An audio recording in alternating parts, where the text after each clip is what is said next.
اپنی بات کہہ دی، اب آپ ہی فیصلہ کریں، کون سچا ہے اور کون جھوٹا۔ حکمران نے کمال کی طرف دیکھا اور کہا، میں تمہیں آخری موقع دیتا ہوں، سچ بتا دو۔ پر وہ بضد رہا، اپنی بات پر اڑا رہا۔ بالآخر حکمران نے وہ سب کچھ بتا دیا جو اس نے ان دونوں کے ساتھ رات کیا تھا، کیسے کمال نے وہ پوٹلی اٹھائی اور پھر مکر گیا، اور سارا ماجرا سنا دیا۔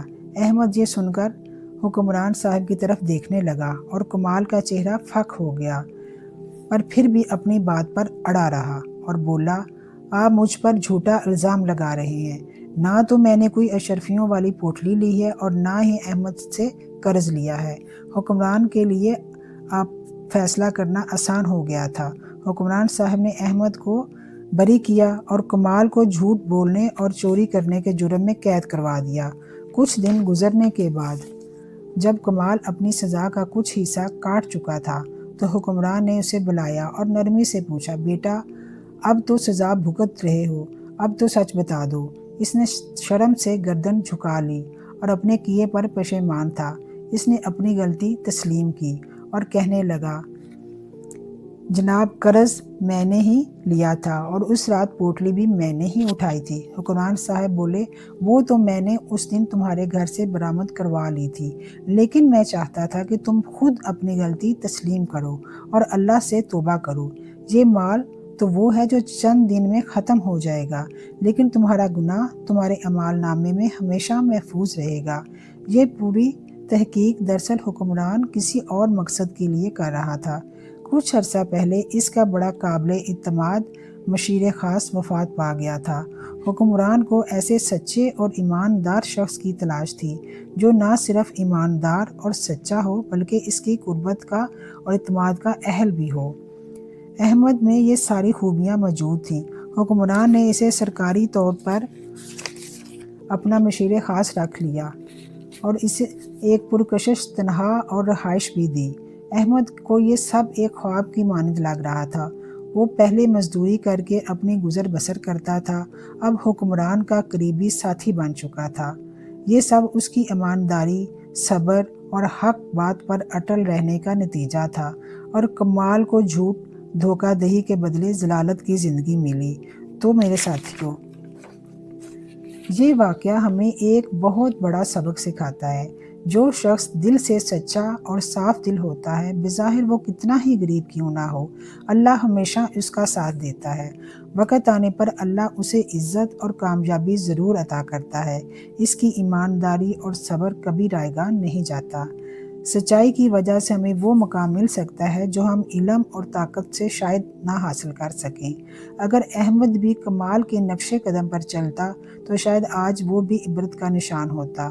ہمیں سچائی کا دامن ہاتھ سے کبھی نہیں چھوڑنا چاہیے، وہی ہماری اصل ترقی اور کامیابی کا راستہ ہے۔